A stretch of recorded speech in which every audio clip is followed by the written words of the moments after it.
Serok Cihan Nabe Serok Cihan Nabe atmış olduğunuz kararlar kanunsuzdur.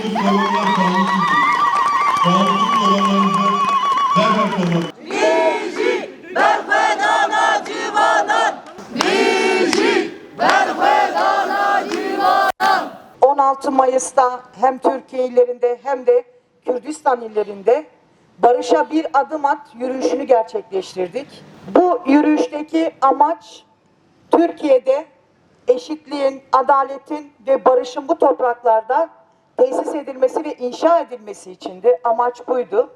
1,5 yıldır devam eden bir süreç var ve bu sürece yönelik Kürt Özgürlük Hareketi'nin somut adımlar attığını hepimiz gördük. Ancak devlet tarafına baktığımızda, iktidara baktığımızda henüz somut adımı atmadığını ifade ediyoruz. Bu süreçte açığa çıkan şu oldu. Bir müzakere var ise bu müzakerenin tarafları vardır. Ve bu taraflardan biri de sevgili arkadaşlar Sayın Öcalan'dır. Türkiye halklarının ve Kürt halkının iradesi olan Sayın Öcalan bu süreçte bu topraklarda halkların birlikte eşit koşullarda yaşayabileceğini hep ifade etti, hep söyledi. Tarihsel olarak yaşatılan ayrımcılığa karşı durarak halkların yan yana geleceğini, halkların kendi iradesiyle varlığını ortaya koyabileceğini, kendi kimliğiyle yaşayabileceğini ifade etti sevgili arkadaşlar. Taraflardan biri Sayın Öcalan. Kürdistan illerinde yürüyüşler gerçekleştiğinde Sayın Öcalan'ın fotoğraflarını taşıyarak, halk taşıyarak, irade olarak görüldüğü için halk Sayın Öcalan'ın fotoğraflarını taşıdı. Ancak bizler İstanbul'da yürüyüşümüzü gerçekleştirdiğimizde yürüyüş boyunca suç unsuru olarak görüldü Sayın Öcalan'a yönelik atılan sloganlar. Bici Serok Apo dendiği için arkadaşlar bu slogan suç olarak görülüyor. O zaman bu Kürt sorunun demokratik yollarla çözümü nasıl gerçekleşecek? Türkiye Büyük Millet Meclisi'nde ki keza devletin kendisi Sayın Öcalan'ı bir taraf olarak görülüyorsa bu müzakere süreci nasıl devam edecek? İşte atılan bu sloganlar suç görülmekte sevgili arkadaşlar. Oysa biz diyoruz ki bu topraklarda barış inşa edilecekse, bu topraklarda Kürt halkını ve halkların yasal statüsü tanınacaksa ve Sayın Öcalan'a yasal statünün verilmesi gerektiğinden bahsediyoruz.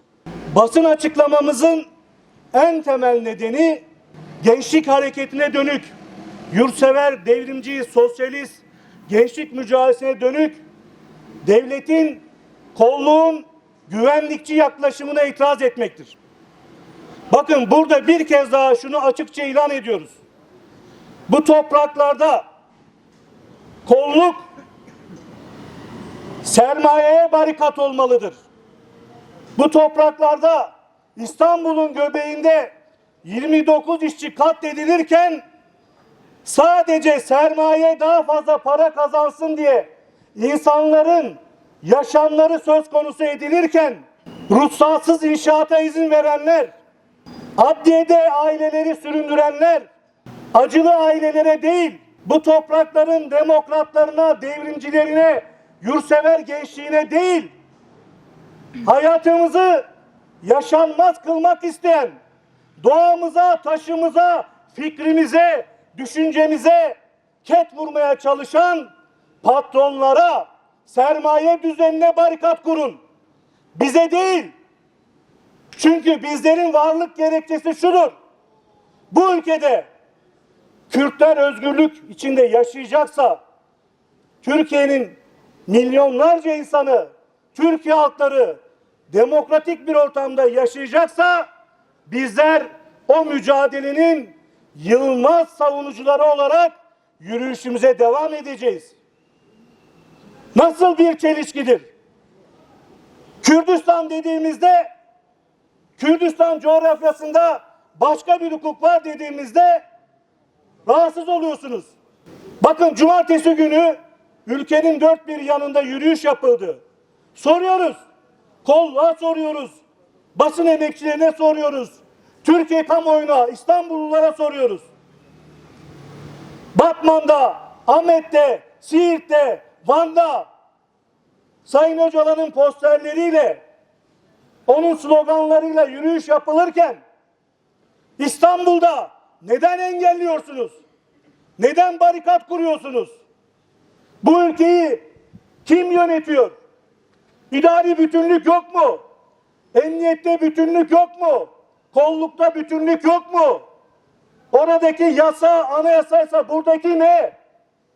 Oradaki toplanma özgürlüğüyse, yürüyüş özgürlüğüyse buradaki ne? Orada suç olmayan burada neden suç gösteriliyor? Biliyoruz. Cevabını biliyoruz.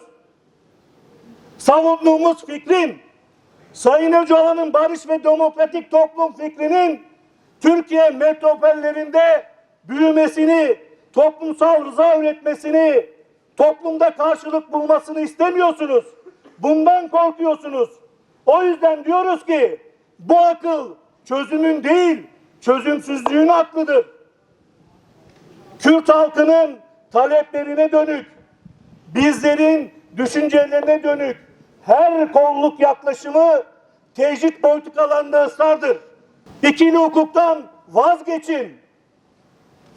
Sizleri mevcut yasalara, anayasaya saygıya davet ediyoruz.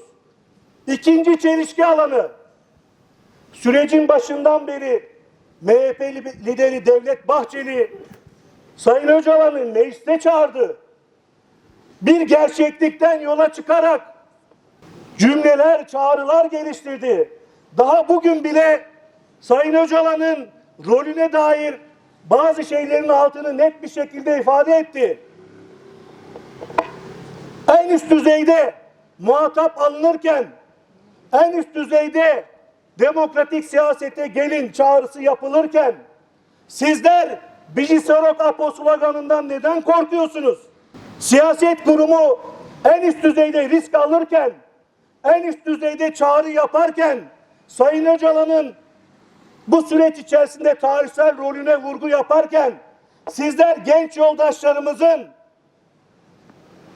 Sayın Öcalan'la ilgili sloganlarından neden korkuyorsunuz? O zaman bu soru meşrudur. Yoksa siz süreç karşıtı mısınız? Süreçten rahatsızlık mı duyuyorsunuz? Nasıl bir yaklaşımdır bu? Bir kez daha bakın, komisyonda görev yapmış, mecliste komisyonda görev yapmış birisi olarak da huzurlarınızda konuşuyorum. Sürecin önünde Kürtler engel değil. Sürecin önünde Kürdistanlı gençler engel değil. O sloganı atan gençler size tarihsel ve güncel bir hakikatin yolunu gösteriyor. Ve diyor ki çözüm aklı, çözüm iradesi, çözüm zemini buradadır. 27 yıllık İmralı mutlak tecriti bu ülkeye kaybettirdi, kazandırmadı. Bizler onurlu barışı savunan, bizler bu ülkede demokratik cumhuriyeti savunanlar olarak diyoruz ki barış ve demokratik toplum süreci tek ayaklı olmaz. Türkiye ve Kürdistan'da pervasızca yürütülen özel savaş politikalarının ulaştığı sınır tanımaz, kanunsuz boyutu görünür kılmak üzere toplanmış bulunuyoruz. Şunu deneyimliyor ve görüyoruz ki toplumun özünün ve temel dinamik gücün kadınlar ve gençler olduğunu bilen egemenler, gençleri, özellikle genç kadınları ürettikleri türlü politikalar ile özünden koparmaya, kendini yabancılaştırmaya ve yanlışlaştırmaya çalışıyor. Uyuşturucu, fuhuş, ajanlaştırma, çeteleştirme, bireyleştirme, umutsuz kılma ve gelecekleştirsizme gibi politikalarda aramıza girip bizleri kendi toplumumuzdan koparmaya ve sahte bir yaşama yönlendirmeyi amaçlıyor.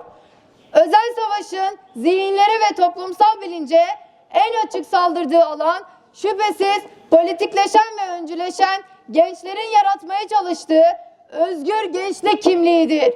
Tarihini, ulusal ve komünel değerlerini benimseyen ve bu değerler etrafında bir araya gelen gençleri kendisi için büyük tehdit gören egemen, akıl gençlerin örgütlüğünün durdurulması ile şuur kaybı yaşamaktadır.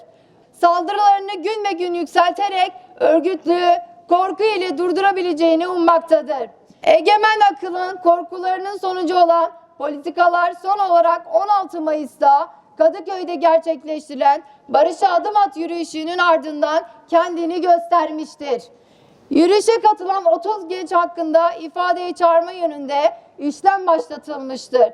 Bununla yetinemeyen, akıl tamamı erişkin olan bu 30 gencin ailelerini aramak suretiyle gençler üzerinde çoklu baskı mekanizmaları kurmayı tasarlamaktadır.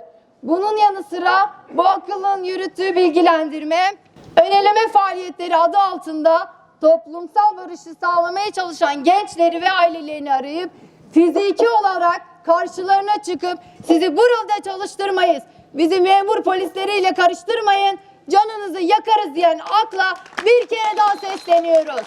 Gençler, aileler asla sizin dayatmalarınıza, tehditlerinize ve ajanlaştırma politikalarınıza boyun eğmeyecek. Devletin kendi egemen hukukuna bile aykırı bir adım olan bu uygulamalar, korkuların egemen aklı ne kadar kontrol edebileceğini, onu kontrolsüzlüğe işaret etmektedir. Barış'a Adım At yürüyüşüne katılan ve ifade işlemlerine çağrılan 30 arkadaşımızın ifadeye çağrılma gerekçesi de Halklar Önderi Öcalan'ın posteri olarak gösterilmiştir.